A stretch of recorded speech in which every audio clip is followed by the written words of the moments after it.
Salam, selamat siang sahabat terkasih. Hari ini kita akan melanjutkan pembahasan kitab Daniel pasal 2 ayat 14 sampai 23. Kemarin kita melihat bagaimana Raja Nebukadnezar mengeluarkan perintah yang sangat mengerikan. Karena para ahli hikmat Babel tidak mampu memberitahukan mimpi sekaligus artinya.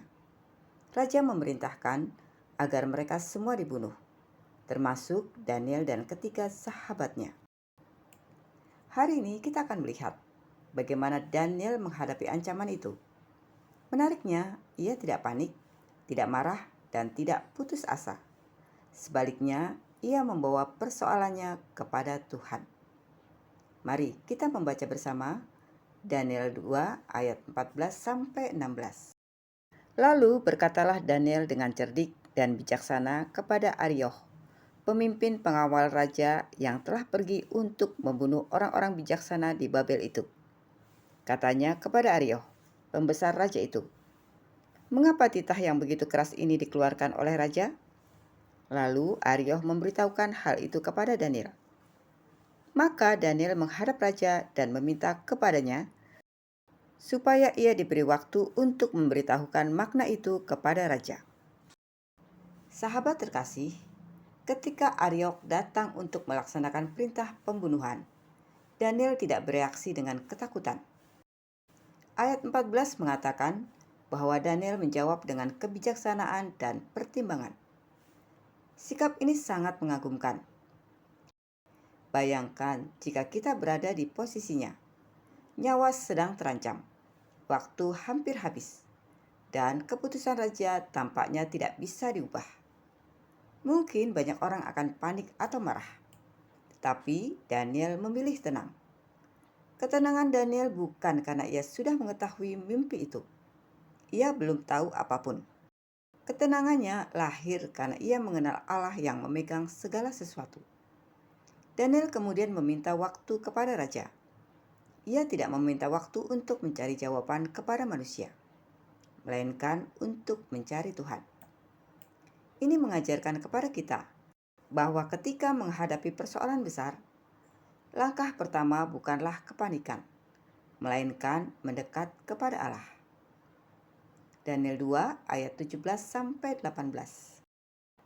Kemudian pulanglah Daniel dan memberitahukan hal itu kepada Hananya, Misael, dan Azaria, teman-temannya, dengan maksud supaya mereka memohon kasih sayang kepada Allah semesta langit mengenai rahasia itu, supaya Daniel dan teman-temannya jangan dilenyapkan bersama-sama orang-orang bijaksana yang lain di Babel. Sahabat terkasih, sesampainya di rumah, Daniel segera menemui Hananya, Misael, dan Azaria. Mari kita perhatikan apa yang ia lakukan. Ia tidak berkata, "Mari kita mencari informasi." Ia juga tidak berkata, "Mari kita menyusun strategi." Yang ia lakukan adalah mengajak sahabat-sahabatnya memohon belas kasihan Tuhan. Inilah kekuatan persekutuan orang percaya. Daniel tidak memikul beban itu seorang diri. Ia mengajak sahabat-sahabat yang sama-sama takut akan Tuhan untuk berdoa. Betapa indahnya jika dalam kehidupan kita juga memiliki orang-orang yang dapat diajak berdoa ketika menghadapi pergumulan. Tidak semua masalah harus kita tanggung sendirian. Tuhan seringkali memakai persekutuan doa untuk menguatkan iman umatnya. Daniel 2 ayat 19. Maka rahasia itu disingkapkan kepada Daniel dalam suatu penglihatan malam. Lalu Daniel memuji Allah semesta langit. Sahabat terkasih, setelah mereka berdoa, Alkitab berkata bahwa rahasia itu dinyatakan kepada Daniel melalui suatu penglihatan pada waktu malam. Mari kita perhatikan urutannya. Doa terlebih dahulu, barulah Tuhan menjawab. Jawaban Tuhan tidak datang karena Daniel lebih pintar daripada ahli Babel. Jawaban itu datang karena Allah berkenan menyatakan rahasianya. Ini mengingatkan kita bahwa ada persoalan dalam hidup yang tidak dapat diselesaikan hanya dengan kecerdasan manusia. Ada saatnya kita membutuhkan campur tangan Tuhan. Ia sanggup membuka jalan ketika semua pintu tampak tertutup. Dia sanggup memberikan hikmat ketika kita tidak mengetahui apa yang harus dilakukan. Daniel 2 ayat 20-23. Berkatalah Daniel, terpujilah nama Allah dari selama-lamanya sampai selama-lamanya. Sebab daripada dialah hikmat dan kekuatan. Dia yang mengubah saat dan waktu, dia memecat raja dan mengangkat raja. Dia memberi hikmat kepada orang bijaksana dan pengetahuan kepada orang yang berpengertian. Dialah yang menyingkapkan hal-hal yang tidak terduga dan yang tersembunyi. Dia tahu apa yang ada dalam gelap dan terang ada padanya. Ya Allah, nenek moyangku, kupuji dan kumuliakan Engkau, sebab Engkau mengaruniakan kepadaku hikmat dan kekuatan, dan telah memberitahukan kepadaku sekarang apa yang kami mohon kepadamu. Engkau telah memberitahukan kepada kami hal yang dipersoalkan raja. Sahabat terkasih, bagian ini sangat menyentuh. Ketika menerima jawaban dari Tuhan, Daniel tidak langsung berlari menghadap raja. Ia berhenti sejenak untuk memuji Allah. Seringkali kita berbeda. Begitu doa dijawab, kita langsung sibuk dengan urusan kita dan lupa mengucap syukur. Daniel justru memulai dengan penyembahan. Ia berkata, terpujilah nama Allah dari selama-lamanya sampai selama-lamanya. Sebab daripada dialah hikmat dan kekuatan. Daniel mengakui bahwa hikmat bukan berasal dari dirinya. Ia mengakui bahwa Allah berkuasa atas waktu, sejarah, raja-raja, bahkan rahasia yang tersembunyi.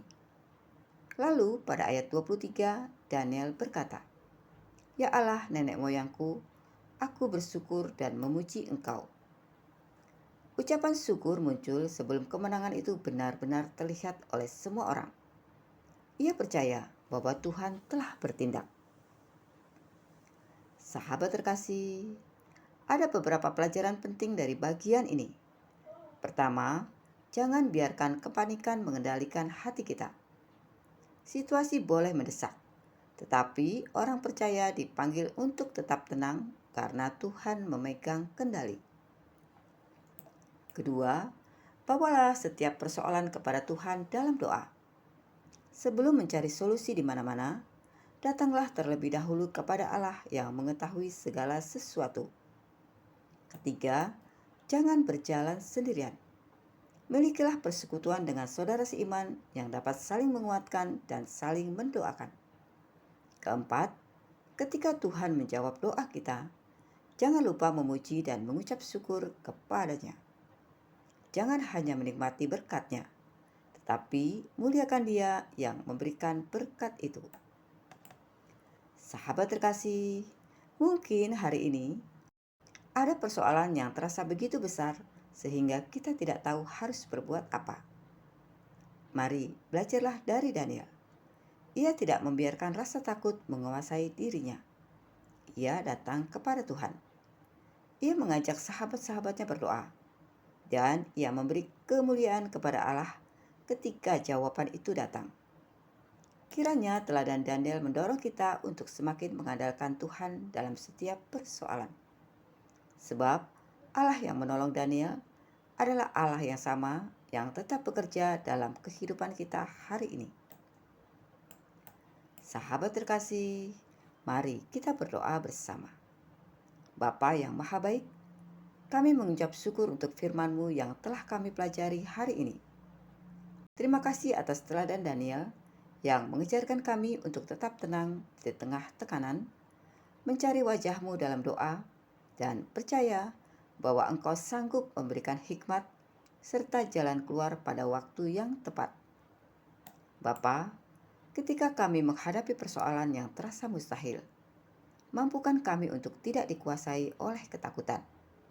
Ajarlah kami datang kepadamu terlebih dahulu, sebab hanya Engkau yang mengetahui segala sesuatu dan memegang kendali atas hidup kami.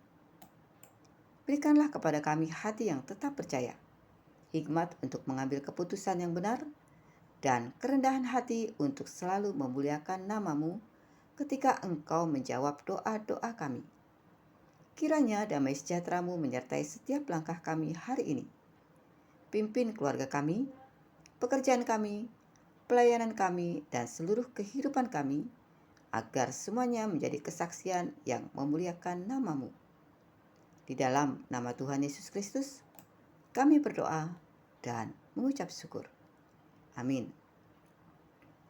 Sahabat terkasih, kiranya firman Tuhan semakin meneguhkan iman kita untuk selalu mencari hikmat dan pertolongannya dalam setiap keadaan. Sampai jumpa di pembacaan Alkitab berikutnya. Selamat beraktivitas. Tuhan Yesus memberkati.